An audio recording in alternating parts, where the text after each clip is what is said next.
Why do we drink? It's a question some of us have pondered, but also a question many of us avoid. Confronting this question can be very revealing in many ways, and actively avoiding this question is revealing in itself, in that it shows that there are layers of truth about ourselves that have yet to be peeled back. It's really scary sometimes to go beneath the surface of who we believe we are. Doing this requires us to find a willingness to be honest and compassionate to ourselves, something that is often completely contrary to our conditioned ways of being.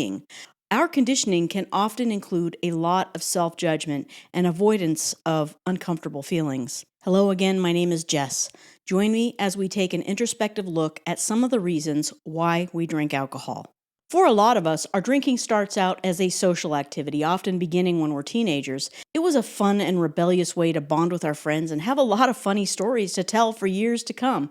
Now, as teens, drinking alcohol was exciting, but as we get older, the novelty of it wears off and it becomes more normalized, and it's generally expected in adult social activities. It's the accepted social lubricant for fitting in and enjoying the whole experience. Nobody wants to be the odd man or woman out in these kind of settings. This is the classic social drinker. We do it because not only is it expected, it just makes things more fun. Let's be honest. The question to ask ourselves is why? Is our drinking more about being accepted and fitting in? Are we uncomfortable in social settings if we are not drinking? And if so, why is that?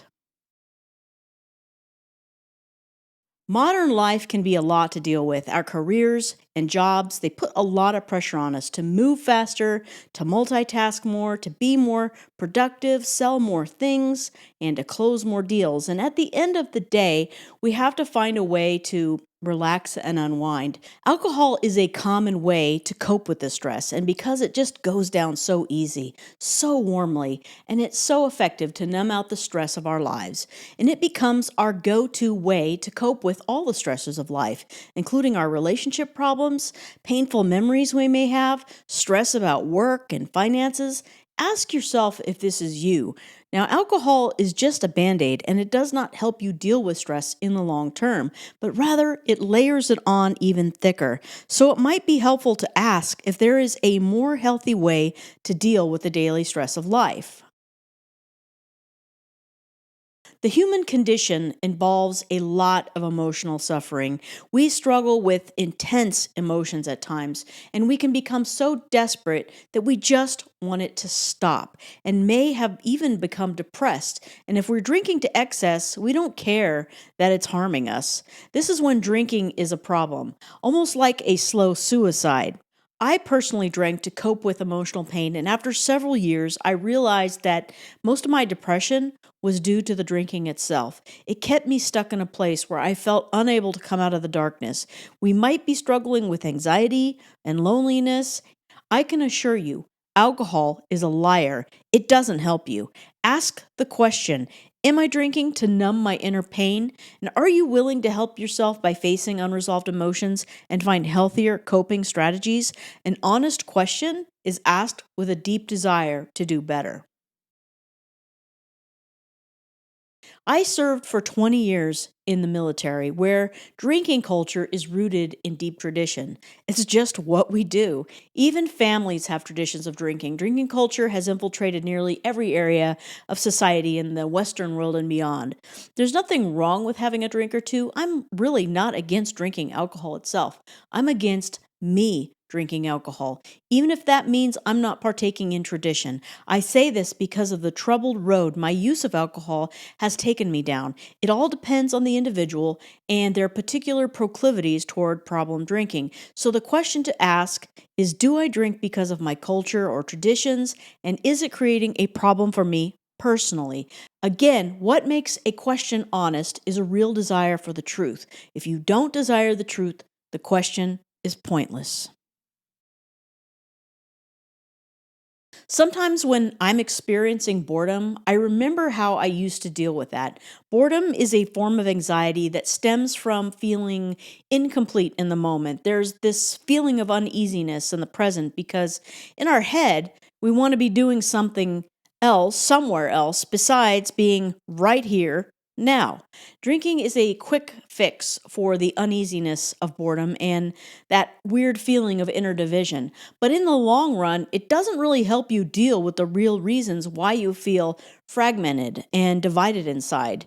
So ask yourself if boredom is why you sometimes drink. An honest desire for the truth might lead you to find ways to feel more comfortable with reality as it is without running away from boredom. That's why some people take up practices such as mindfulness and meditation. These are practices to teach you how to be present in your immediate experience and not always mentally projected somewhere else.